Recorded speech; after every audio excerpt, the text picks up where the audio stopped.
Hello and welcome back to the RHS Chelsea Flower Show 2026, an event supported by Range Rover. It is bank holiday weekend. The sun is out, it really is hot, and the scene is set to look back on a week of flower-filled memories. And what a week it has been, so much inspiration, plants and spaces.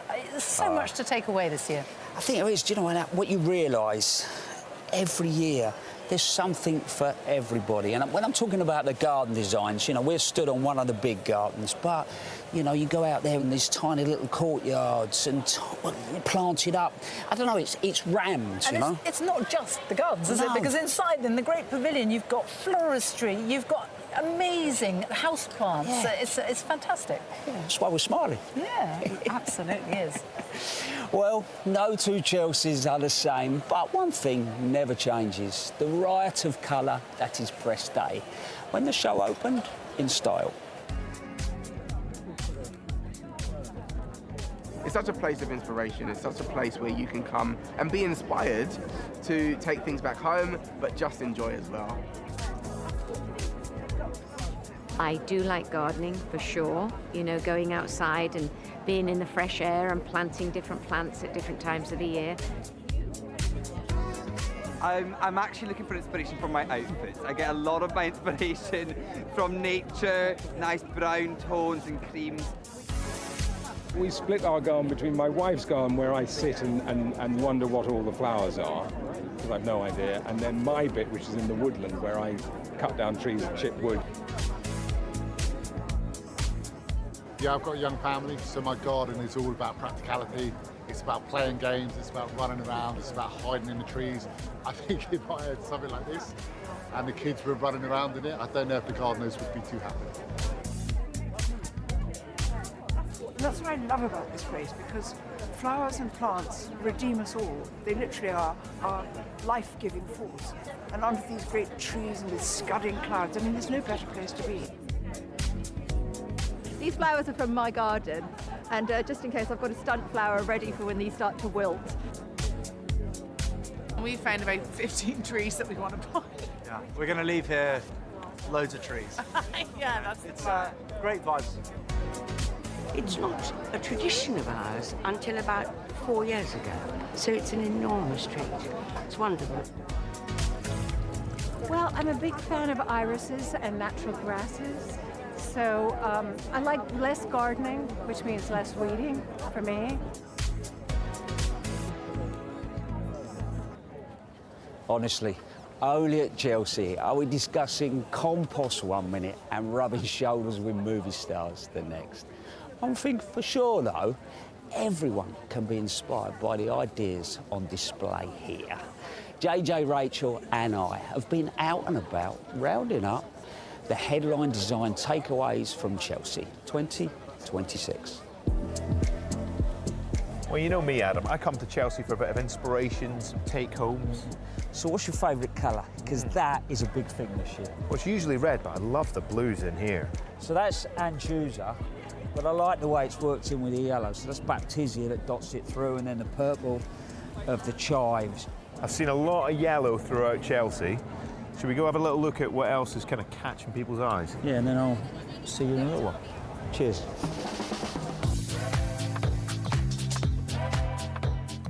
There are some amazing structures in so many of these gardens. This above me is reciprocal. That means that every piece of timber supports the next piece. So in theory, if I take one away, the whole thing falls down. Shall I?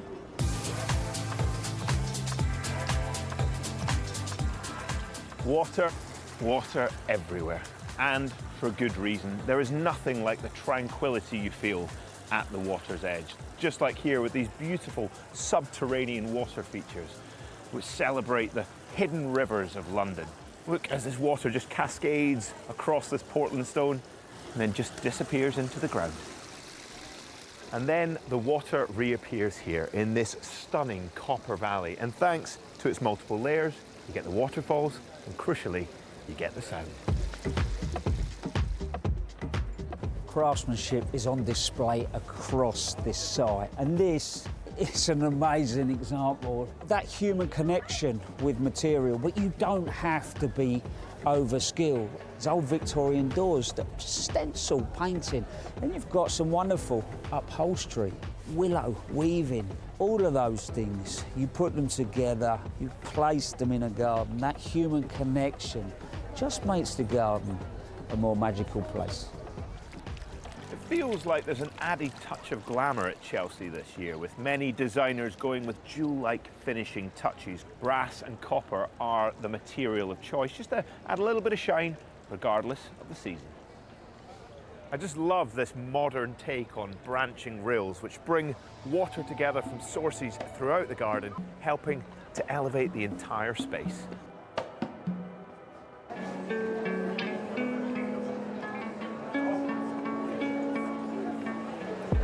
I'm in the Great Pavilion to take a look at the planting trends that are really coming to the fore this year. They should inspire and ensure that we all have a little bit of Chelsea magic in our own gardens for many years to come.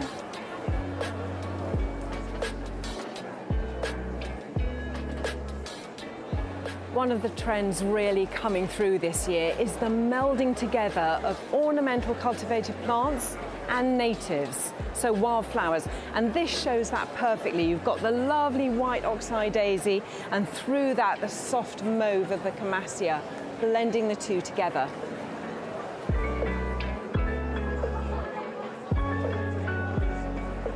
In this area, there's a drift of foxgloves. Now, they're very closely related to Digitalis purpurea, our native, but they've been bred to have more flowers going all the way around the stem. So it's a nod to nature, but still very much a garden.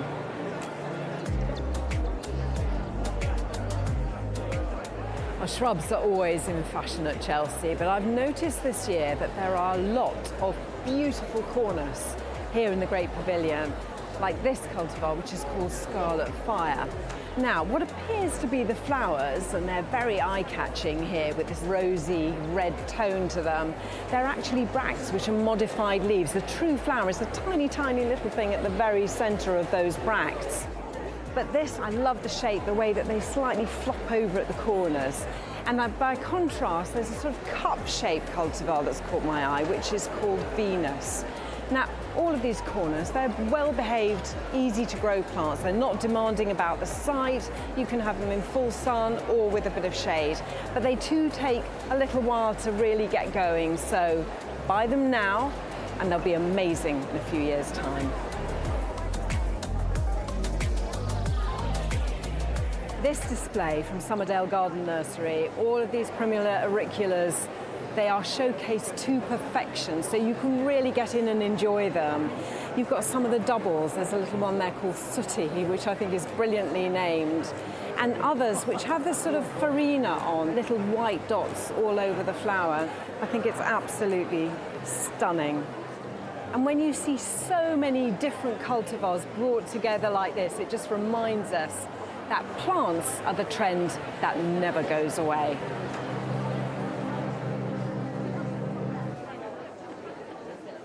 So much to see across the showground, and one of the gardens that everyone was buzzing to visit was the RHS and King's Foundation Curious Garden. They were queuing every day to get in there. It's designed by our very own Francis Tophill and championed by His Majesty the King, David Beckham and Alan Titchmarsh. It has been delighting visitors all week. Now, before the show opened, we took a sneak peek at the finished garden, a space designed to spark your curiosity. And here it is. What a wonderful burst of colour. It feels beautiful. But for me, it's the interplanting of the herbaceous perennials, the shrubs, the veggies, the herbs, all in together. If you had a hard day at work, you came home, walked out, this would make you smile. It is making me smile right now. Let's go through the Museum of Curiosities as well, because I haven't seen this. It's the first time I've seen this properly finished, and all the flowers, the dried flowers hanging. Isn't it lovely? It is. Do you know, I imagine Francis' house to be like that. It very possibly is. And look at that beehive. Isn't that spectacular? Yeah, that's fantastic, isn't it? That's what David Beckham wanted. This place really does celebrate plants, doesn't it? It really is. Here she is. The Hello. woman Come herself. here. Congratulations. Hello. Well done, girl. Are you happy with it? I think so, but I need more time for it to all sink in. Ask me in a month. Yeah, no, I think it's really lovely. So, come on, you've been here, you've built, created it. What's your favourite elements? Ooh, well, I love the herbs. Yeah. That whole front edge. It took me 3 days because I kept calling off to, like, you know, can you check the gutters, can you do this? It took me 3 days to place that, but I really wanted to place that myself. Mainly because I love herbs, but also it's the texture of it. So that front corner under the pomegranate trees, I love the pomegranate trees. I wanted that to be this kind of amazing, sumptuous, textural space. You were talking from the day I came to see you when you first broke ground here about the garlic. I've just spotted it. You grew that, didn't you? Especially for David Beckham. Well, I didn't grow it for David Beckham, but when he asked for garlic and I had already put in the plant orders, I had to dig up some garlic from my allotment and put it up for David Beckham. So yes, I did grow that. Bless you. What would you take home? Oh, I mean, I would take home the beehive. I would take home the beehive. I love the beehive. You've got the big day tomorrow. The King is coming with David Beckham and Alan Titchmarsh, but the King is going to be here. Are you nervous about it? Yeah, I am nervous. I feel like it's a lot of responsibility. I want to represent, you know, the RHS and the King's Foundation well. I want them to be proud. I want them to get it. And I just, you know, I want people to love it. I want people to learn from it and be inspired by it and enjoy it. But I think when everyone comes tomorrow, that will be the test of whether I've kind of done them proud. You've nailed it. Thank you. You've done. You've worked so hard, Frances, for masses of luck for tomorrow. She really did nail it, didn't she? Because the public have loved that garden all week. When I walked on there, I felt for her to satisfy those three characters. Big characters. I'm going to say it again. She absolutely nailed it. She's had a fantastic week, hasn't she? Well, we obviously loved it too, but what did the King think? I joined His Majesty alongside other members of the royal family on his annual tour of the showground on Monday, which included a stop-off at Frances's garden. The King and Queen are arriving here at the Chelsea Flower Show, as they do every year, but this year has a special twist because the King has been involved in the creation of the RHS and King's Foundation Curious Garden, and he's about to see it for the first time. Inside this garden, in the Museum of Curiosities, Sir David Beckham, Alan Titchmarsh, the King and Queen, all discussing the garden that they have worked together to create with Frances Tophill. What did the King say to you? What did He said it was everything that he had expected and hoped for, which is pretty amazing. But you know him well. And what do you think? I mean, that was quite genuine. The Queen particularly liked it because she said, "This is my kind of garden." So. Did she say that? She did. I didn't hear her say that. Oh, you've worked so hard. Next on the King's tour of the Chelsea Flower Show is the On the Edge garden, designed by Sarah Eberly, and it has in it this absolutely fantastic sculpture. The King is being introduced to Chris Wood, the man who sculpted this extraordinary piece of work using a chainsaw. Chris, yes. What was that like, meeting the King? I met him before, about 15 years ago. My business was started by the Prince's Trust. How was that?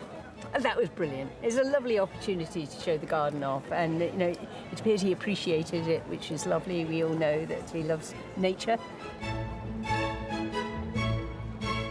A wonderful moment as the King spots Dame Judi Dench among the crowd.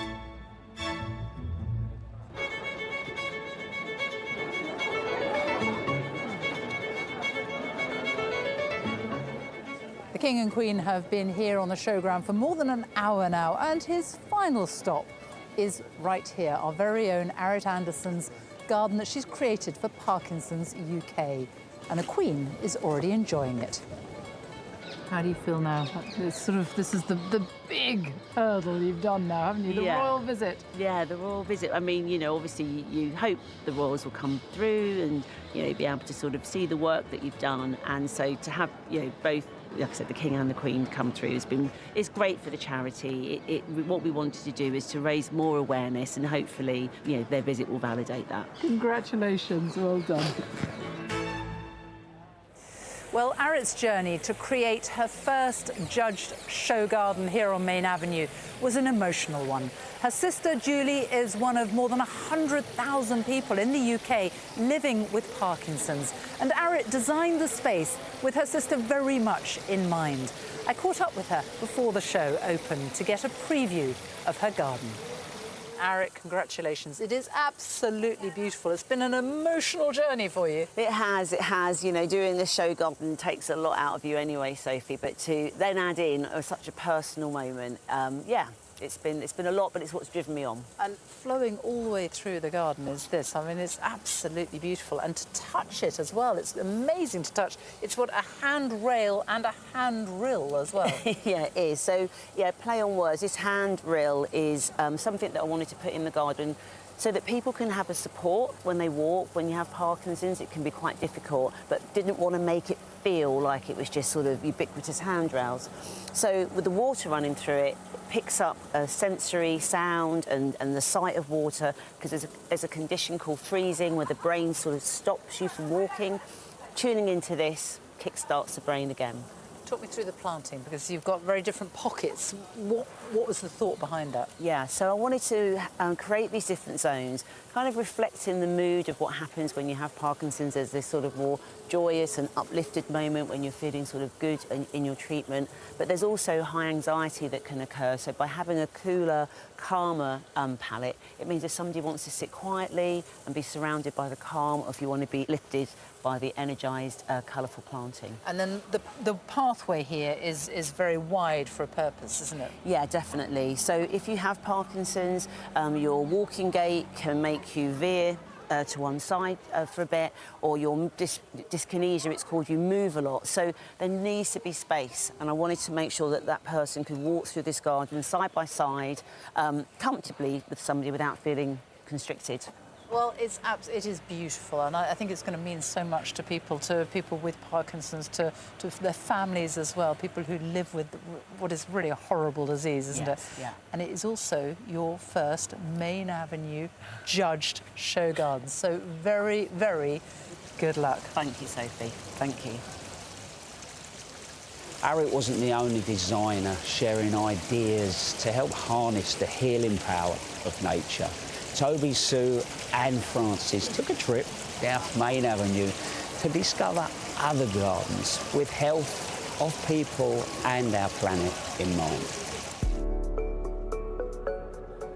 The Breathing Space Garden is a tranquil woodland edge garden inspired by the Japanese concept of beauty in open space. It draws experience from people who've lived with lung conditions and provides a place to recover and reconnect. Accessible paths lead to a large central platform framed by pines, trees known for their restorative qualities. The platform is made from carbon-negative concrete and it overhangs a central pond. Now, below the platform are recycled oxygen cylinders, while above the platform an airy canopy keeps off the rain.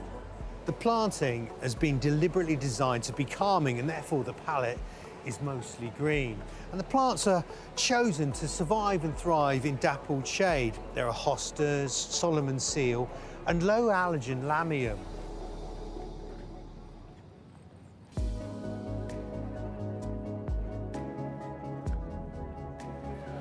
The Children's Society Garden is a sanctuary for teenagers, offering safety, calm and connection in an overwhelming world. Designed with the input of young people, it reimagines urban space to support emotional health and to restore optimism, placing their voices at the centre of the design. I'm underneath a recycled steel structure that frames the garden and is inlaid with glass art designed by the young people. I'm seated on a fallen timber chair, and all around the garden is a steel rill filled with water that ends in a contemplative pond. The low-maintenance green, pink and purple planting softens the linear design.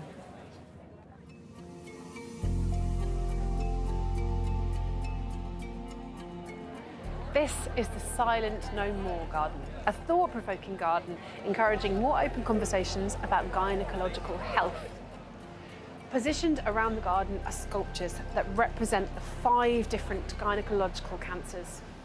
Contrasting environments promote connection, reflection and awareness to help break the silence and save lives. A steel pool flows away from the centre of the garden through a pair of rills that lead to a larger communal area. The planting palette here moves from silvers and blues right through to bold and vibrant colours. And the plants have been chosen to be well adapted to dry Mediterranean conditions. And throughout the garden, slate pathways have been used to echo the dry stone boundaries. Design ideas are plenty there to show how gardens can support our own well-being. But Toby Buckland has the secret formula for how we can return the favour and create beautiful borders at home that encourage wildlife and give nature a boost.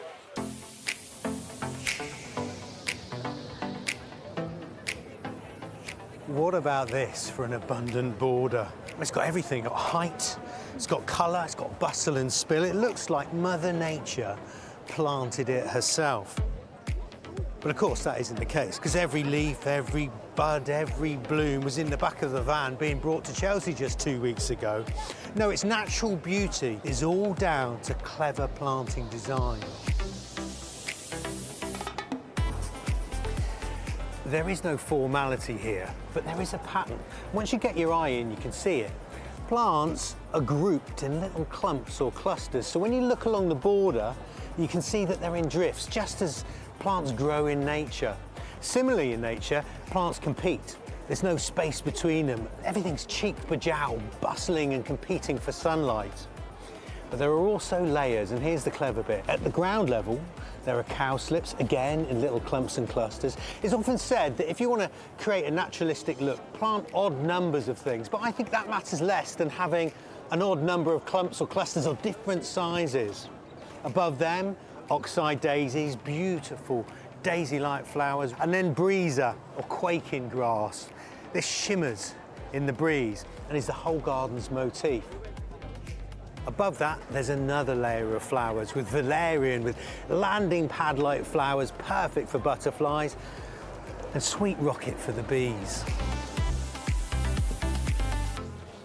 And talking of the bees, this garden isn't just natural in its look, it's fit for purpose. All the plants in it encourage insects. I mean, foxgloves, for example, they're a hedgerow plant. And they grow tall because they're often in the company of brambles and nettles that rise as the flowers start to open. Each flower opens just above its neighbours, creating a warm air pocket that bees like to fly in. And then as the nettles grow, the flowers open further up the spikes. And that's the genius of designer Melanie Hicks. She's brought together a whole palette of plant that encourages pollinators and insects that both enjoy eating the plants and also sharing their pollen. And those insects bring in a whole nother layer of life, including bats. And just one final thought. See the trees at the back of the border? They're important. You see, have a tree near a fence line in your garden. It sort of links hands with the trees in the neighbours' gardens. Joins the landscape together so birds, bees and bats can make your garden their home.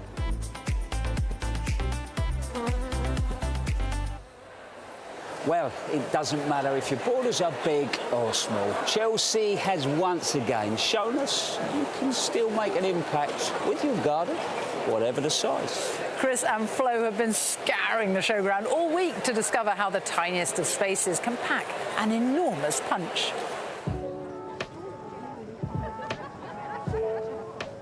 So, Sarah, hedgerows in the sky. Yeah. I mean, it sounds like a 70s pop record, doesn't it? But when you first came up with the idea, it must have sounded pretty bonkers, mustn't it? Yeah, I wanted to raise the profile of the hedgerow and how important it is for nature, and the fact that we've lost a lot of our hedgerows in the countryside.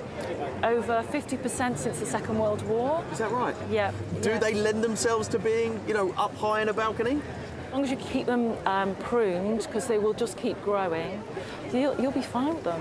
The nice thing to think about is putting together as many different types of hedgerow plants as you can, because that will bring in the biodiversity. Yeah. It will bring in all the pollinators, it will bring in your birds. Can you talk me through some of the different varieties you've got? We've got hazel. Yeah. We have hawthorn. So the hawthorn is one of the best plants in the country, in the UK, to attract pollinators. So after the oak is the hawthorn. We have the Gilder rose, which is this beautiful white flower you get in May.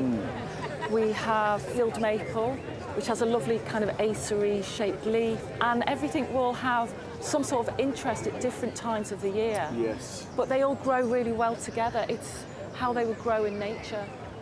If I wanted to do this at home, Yep. what do I do? So you've got a couple of options. The cheapest option is in winter. So between October and March, you can buy the plants which are called native hedging plants very cheaply for maybe a few pounds. Okay. And they're called bare root. There's Right. no leaves on in that time of winter. Yes. And then you just pop them into your planters or into the ground. Okay. And then the other option is you can already buy them in pots or in bags. Those bags, you put them straight into the ground so it's instantly ready. It gives you a lot. Yeah. A hedge. For very little effort. Very little effort, yeah. You've got a water feature I see in the corner there. Yeah, one of the best things you can ever do, and no matter the size of your garden or balcony, is to put water in, because water will attract insects and the birds. Hopefully the birds will come for a little drink when it's a bit hot one day. And I've noticed over my shoulder here you've got a bug hotel? Yeah, it's a bee hotel. Oh, cool. Yeah, that's Bee for hotel. Bees. Yeah, yeah. Anyone can make this. What you need to do is get some wood that's not been treated. Yeah. And as many holes you can get in, and then, yeah, you'll start to see bees going in and out. And that's joyful to sit and watch. Okay, Sarah, I'm sold. But if someone wanted to do this, what's your top tip? Buy a native plant, pop it in a pot, pop it in the ground, give it some water, and tell your friends about it, because the more people that consider doing this and bringing native plants or just wildlife into their garden will benefit everybody.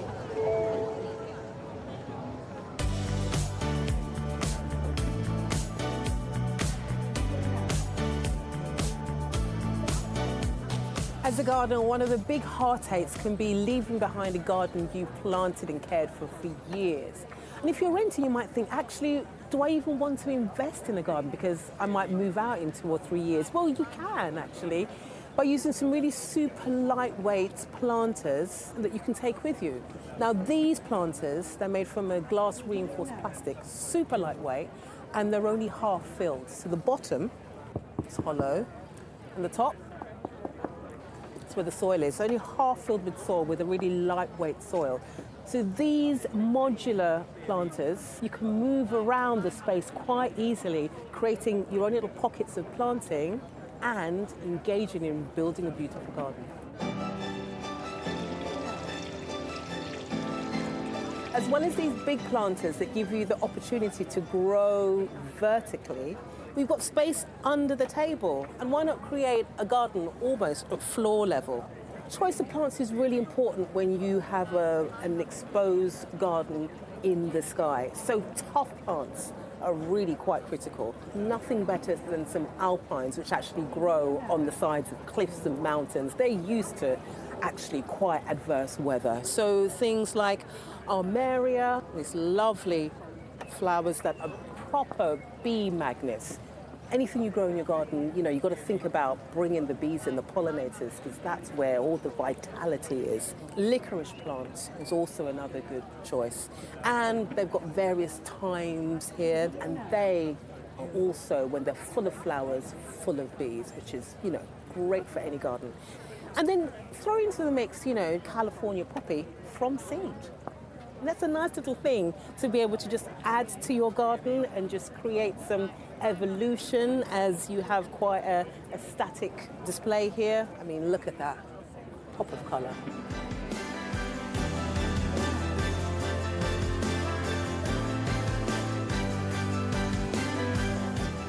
And just because you have a balcony garden doesn't mean that you can't have a pergola like this. It's called a goalpost pergola. 2 ends that bookend this space, creating a little room. And with the addition of a sail shade, you've got protection. You might be 4 or 5 stories up, and exposed to wind and rain and sun. So this makes this space actually very comfortable to be in. You may come outside and work at the table. But it means you can be bold and grow vertically in this space and make it feel really like a garden in the sky.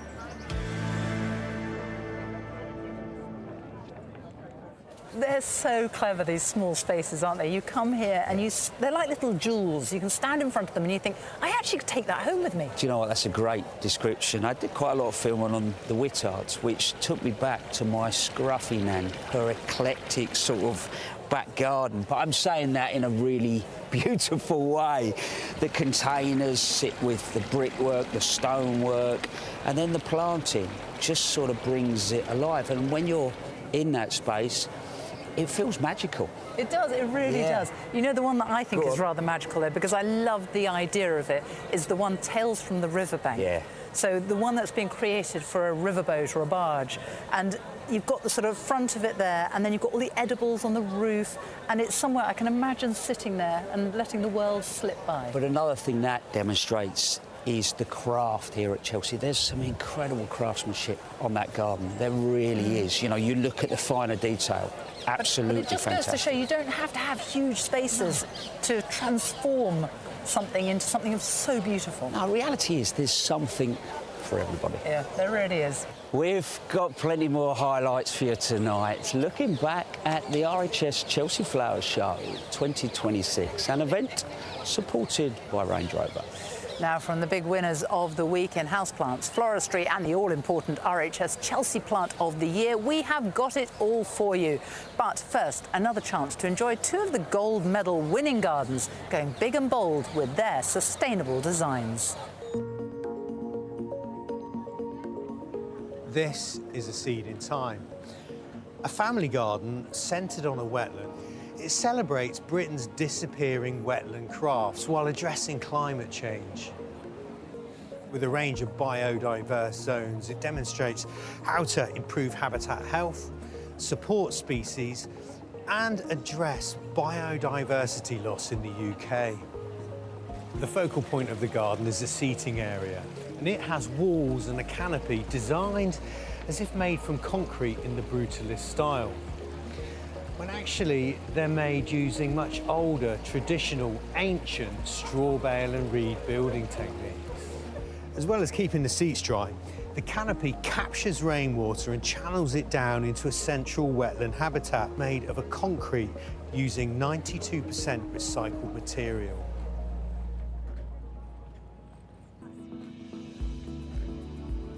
The Tate Britain Garden is a sustainable landscape that combines art, nature and community. Inspired by East Asian woodlands, the planting is drought tolerant, encourages biodiversity, but is also designed to cope in an ever-warming climate. It presents a future-looking model of resilient and environmentally conscious urban design. A wide path made from stones reclaimed from the existing Tate Britain garden forms the centre of the garden and winds its way down to a circular seating area. The seats are made from that same stone, but crushed up and remoulded into chunky benches. Planting-wise, upslope, there are more flowers: Thalictrum, cranesbills, libertia and spurge, designed to give this part of the garden a naturalistic look. Well, if you aspire to a garden like that, but you don't have the space, or if you simply want to bring the outside in, Arit Anderson was our woman on the ground seeking out the latest trends in houseplants and floristry to give your interiors the ultimate makeover. Even if you have limited space, there are so many plants that you can enjoy to create your own style. And I'm here at the Houseplant Studios to check out this year's trends.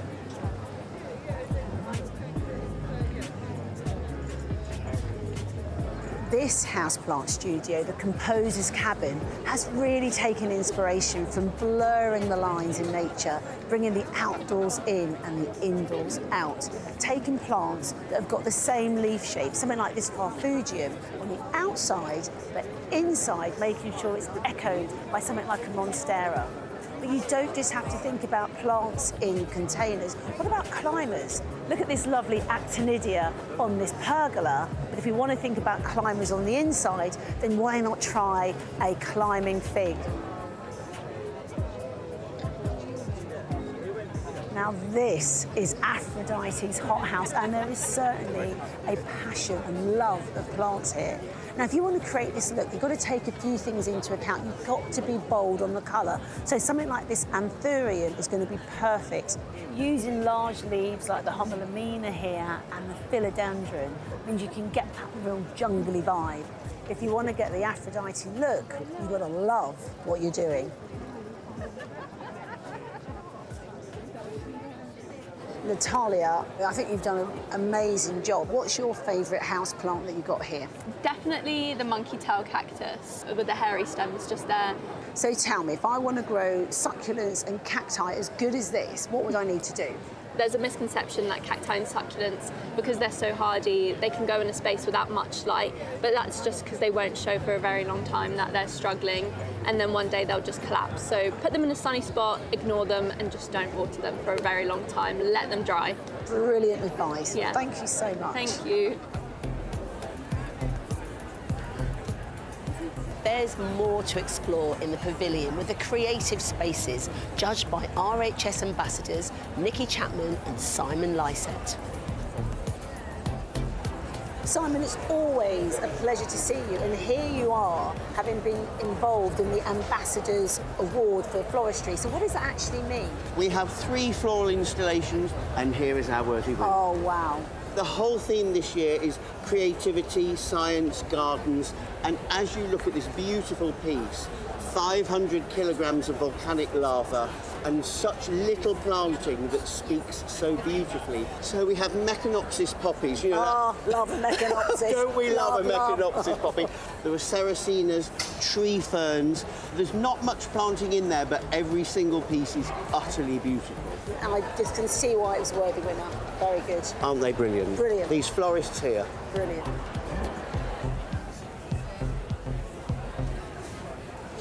One thing's for sure, the Great Pavilion never fails to amaze. All 12,000 square metres of it, or 500 London buses in old money. It's packed with wonders from all over the world. It's also the place for growers to introduce new varieties, but only one of them can win the RHS Chelsea Plant of the Year competition. Winning Plant of the Year is such a huge accolade that breeders come from all over the world with their best specimens to compete. And judges are looking for plants that have novelty, performance, and appeal to gardeners. I can't wait to see them.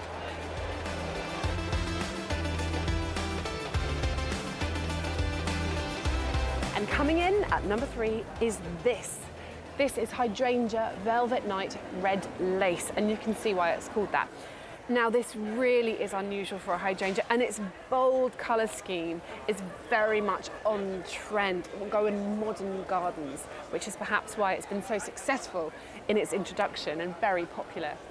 Now, it acts like most hydrangeas, so it needs plenty of moisture. That means watering it in dry periods and giving it a good mulch of organic matter just to retain moisture in the soil. But this one can cope with a little bit of shade, only partial, because the light will activate this lovely purple colour, but midday sun will scorch the plant. So at the edge of the shade cast by a tree, somewhere like that would be perfect for this. It would really make a very bold statement in any garden, I think.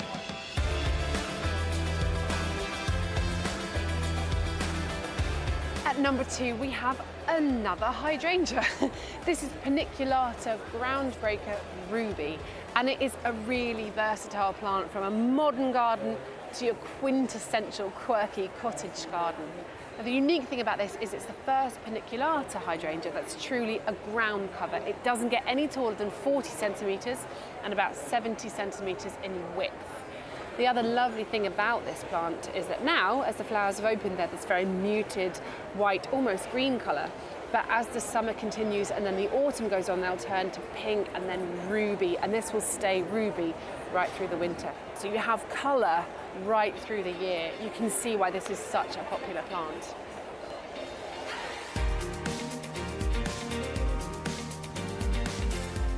And the winner is Hosta Red Nina.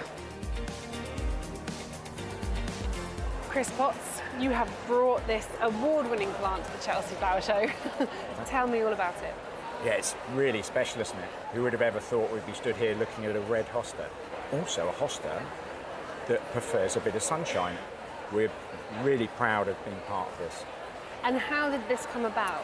So, a breeder in Denmark, and it came out with this colour and then stabilised at this colour. And it has such a lovely coloration. It's very deep red stems with red veining on the leaves, but also this kind of painterly variegation as well. I think it's a really breathtaking plant. And so, if you put this plant into shade, it's going to have that more mottled look, and it's like a beetrooty green. But if you put this into full sunshine, it's really going to colour up and be really, really red. There's appeal in spades, but tell me about the performance of it. We always say to people, put hostas in pots rather than the ground. And also with this one specifically, you can then move this to wherever you need it to be light level-wise. So if it needs a bit more sunshine, you can move it redly. It's so well deserved. Enormous congratulations. Thank you. Now, Chelsea doesn't just cater for the experienced gardener. Across the week, Sue Kent has been looking at plant choices perfect for beginners. And when it comes to surefire success, the only way is up.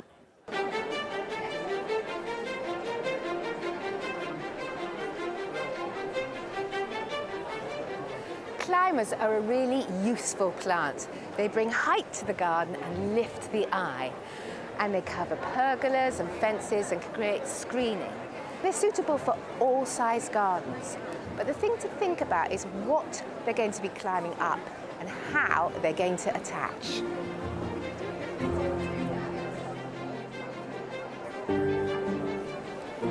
You've got a wonderful choice of colours with clematis, and they flower throughout the year. So if you want a summer flowering one, you choose type 2. They love to grow with their roots in the shade and up towards the sun. And they twine with their leaves, and they need something quite narrow to twine on, so you can start them off with canes. This lovely white one has purple tones, and it's called Tsukiku. That means moonchild. And can you imagine sitting in your garden on a summer's night, the moon is shining, this beautiful pulse glowing? What a wonderful combination.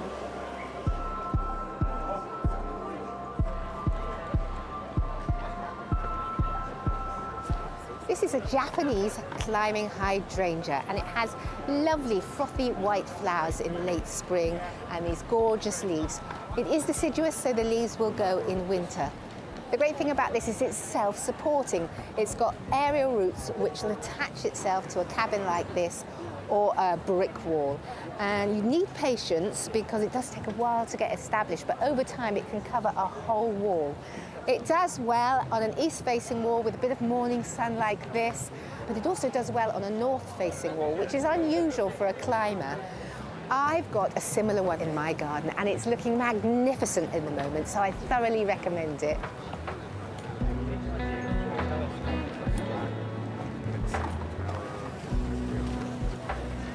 If you're looking for something to grow up a pergola or over an arch, look no further than the honeysuckle.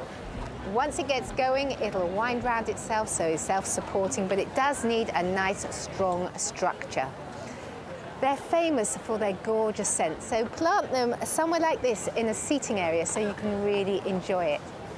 This one is American Beauty, and indeed it is a beauty. It's got striking pink and orange flowers, which is my favourite combination. And in the autumn, it's got red berries. Honeysuckles can grow in sun or shade, making it a versatile option for a climber. It's a beautiful plant, easy to grow, and perfect for a structure like this.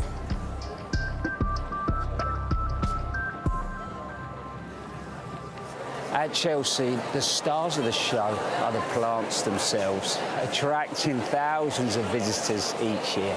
Amongst them, some famous faces. Nikki and Angelica caught up with some of them to discover more about their passion for gardening. Please welcome Dame Elaine Page. It's wonderful to have you here. Isn't it wonderful to be here amongst all this foliage and plants and flowers, and just wonderful. Now, not many people know that it's when you were a little girl that you found a love of nature by potting plants in your maisonette. I did. We lived in a maisonette in Barnet High Street, and we didn't have a garden, but we had pots. And my mother has always loved flowers and gardening, and so I was first taught about planting and plants there in the maisonette, and then many years later we moved to East Barnet, where for the first time we actually had a proper garden. And my mother made a wonderful rockery, and my father's pride and joy was the lawn. He wanted to make it like Wimbledon, you know, the grass courts, and they would also plant vegetables. We had an apple tree, and she would make lots of wonderful apple pies. So that's where I learned about gardening. For me, to be able to be in a garden, or to have just even some pots, some pretty flowers to look at, that just works for me. I know you're relatively new to gardening, but when you bought your house, what was the garden like? Did that attract your attention, or was it the house itself? It was the garden. Was it? We hadn't even stepped foot into the house, and I think I said to my wife, there's a little forest area at the back. We're on just under an acre. I said to the estate agent, do you mind if we just have a minute? Went back there, I said to my wife, we've got to have it, we've got to have it. I mean, it's amazing, isn't it? But what was the garden like? Was it mature, or did it need work? No, mature. The wisteria that we inherited is the most beautiful wisteria. We've got a Grade 2 listed wall that, to be honest with you, it deserves a little bit more. And I think you've got a bit of footage about a wellness area that we have created only this week. I actually only sent the footage yesterday. I was like, come on, if anything's going to keep me accountable, it's Chelsea Flower Show. There's nothing better than being able to go out every morning. We've got a sauna out there, we've got a little plunge, so I've got my little wellness area opposite the area that we've just created, so it's kind of all there. I want to discuss your lawn. The lawn's your pride and joy of your husband, isn't it? It is. How does he manage that? Justin is honestly amazing. He puts so much effort into that grass. It's the whole process. I mean, I'm not going to go through it because I don't know the stages, but there's a lot. There's a lot. And everybody's always commenting on the grass, and it's great. Like, he has done such an amazing job. It's a big space, and I've got 3 boys. They play football on it. So there has to be a line, is what I've said to him. It's like you have to lock him up to say, right, the boys are on the grass, they're on the lawn. He's allowed to get it to its like perfect state at the start of summer, which is kind of now, really. But then I'm like, you have to let it go. You have to let them be out there enjoying it, because that's the whole point of the garden. We all want to just be out there together, sitting, drinking, barbecues, boys playing football. Like, that's the dream. Amazing. You are such a regular here. You love it, don't you? I absolutely love it. I'm very lucky to get to come. I think it's the most lovely celebration of all things gardening, and you always meet nice people. You never get someone angry doing gardening, do you? You never get someone going, get out of the way. No, it's what we all need. Yes, the world needs more calm people in a garden. On a global level. Exactly. I do think that. I think a lot of the world's problems could be sorted out if we all spent a bit more time gardening. How do you feel gardening affects your mood? Is it your release, your sanctuary? My partner says everything's okay when I'm in the garden, and I think that's true. Like, all the noise, all the nonsense on social media or in the news, all those things go away when you have to put your screen down and you just are there with the plants, and you can't rush growing plants. No. And also, you can't be a perfectionist. You have to let go of that. They don't laugh at your jokes. They don't laugh at my jokes. I know, it's like doing a tour show. No pressure at all, but lots of gorgeousness. And that is what you're going to find, because I know you're desperate to go and explore a little bit more. Well, I can't wait to go and have a look. And I like the balcony gardens and the container gardens. Off you go. I'm going to go. All right, I'll go. I do spend a lot more time now in the garden. Well, it's been interesting seeing the pictures of your garden. I mean, you don't like hard landscaping, you're into the plants, aren't you? I am. What interests me mostly is the actual plants themselves. These beautiful, living, breathing things that I can just exist with, you know, at the same time in my own space, in my own garden. It's like the nature of it. I love that I'm surrounded by the greenery. So it's your mother that loved gardening and passed that down to you. Right. My mum will be absolutely loving the fact that I'm talking to you about gardening, because both my mum and my dad, my late father, garden obsessed. Growing, planting, you know, veggies as well as beautiful plants and flowers. And I started to appreciate it as I got older. Yeah. So seeing, for example, seeing roses today makes me think of my dad. Yeah. Sitting in this beautiful garden, how wonderfully landscaped it is, makes me think, oh, my mum would appreciate this so much. Yeah, I'm blessed. Now, every year, the award all the designers really want to win is the one that is voted for by you at home. It is the BBC RHS People's Choice Award.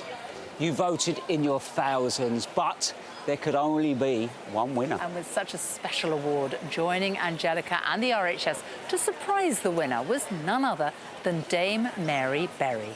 Well, it is a most beautiful garden, and all today we've been talking about making the best of summer. That's the important thing. I'm really sorry, but we have got some news, and I'm sorry to do this to you. James. Harriet, I'm delighted to present you with the RHS and BBC People's Choice Award 2026. Amazing. Well done. I'm more excited than you are. Wonderful. That's so kind. How you feeling? Oh, I think your face says it all, doesn't it? It has been an incredible week. The public have absolutely, you can see they have adored your garden, the important message that goes with it as well. I'm sure this means the world to you and also to the charity. It's so kind. And obviously I have to thank my sister and her bravery for letting us share her story and being able to work with a fantastic charity. And we just want to help people that have got Parkinson's. So, you know, my little motto has been, I know medals and stuff are important, but not everything glitters is gold, but this is. It was a hugely popular choice, and we couldn't resist the chance to take a wander through the garden with Mary herself. What a moment. It was lovely, wasn't it? Absolutely amazing, and didn't she deserve it? She really did. And Adam, let's take a walk through the garden, but you know, you have won, what, 7 gold medals over the years? What does it mean to designers to get the People's Choice Award? I think in reality, you know, you get your medal, necessarily always get what we want, but then the public arrive, and all of a sudden, these become gardens. And something like this, it's that emotional reaction. And then to get to the end of the week and for that to turn into an award is incredible. And Mary, I know you love this garden, don't you? Why is it so special to you? I love the planting, and you know, I have friends with Parkinson, and you know, if you're a little bit old, you need a little bit of comfort, support, and then you have the rill. Isn't that water lovely on a day like this, on a hot day? We're all dipping our hands. It's very special, isn't it? You feel very safe. You really do, don't you? And I think the Parkinson's community have really reacted to this garden. It means a lot. My father had Parkinson's, and he died last year. But things like the night shelter there, which is for people with Parkinson's who suffer from terrible insomnia, and it's beautifully planted in there, isn't it? Yes, it's a real refuge, this garden, and this is so smooth and comforting. Now, Adam, what would you take away from Chelsea? We're going to have to say goodbye to it now. What are you taking with you? Wow. Yeah. Do you know, I'd have to go back to a moment when you and I walked onto the Killock garden and there was a pear tree. That was like a work of art. But there's quite a few of those across the showgrounds. So, yeah, for me, for my new garden, that would be it. You? Well, I'm obsessed with Mother Nature. I saw her being driven into the showground 3 weeks ago, and I just think she is spectacular.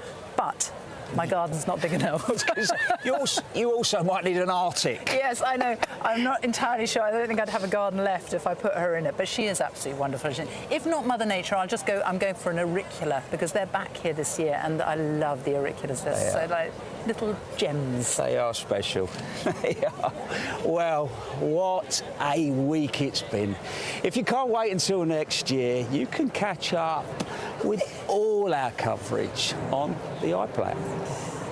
But before we go, a huge thank you from the whole BBC team in front and behind the cameras. We hope that you have enjoyed it as much as we have. And we have one final treat in store for you, because bringing the curtain down on another glorious year at Chelsea is the one and only Michael Ball.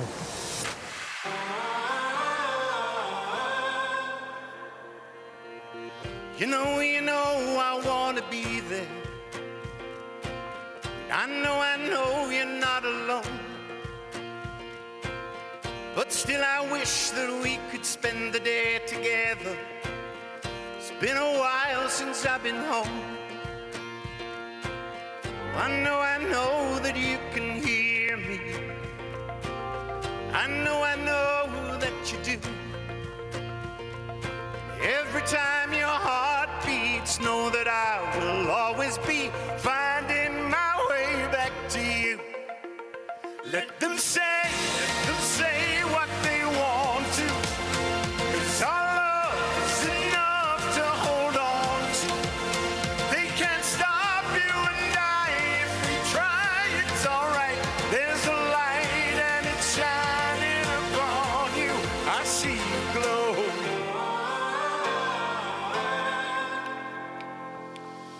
I won't ever forget to hold on to all that we've been through. There's something in your eyes, a spark that looks like mine, and I came from the same damn storm as you. Let them say what they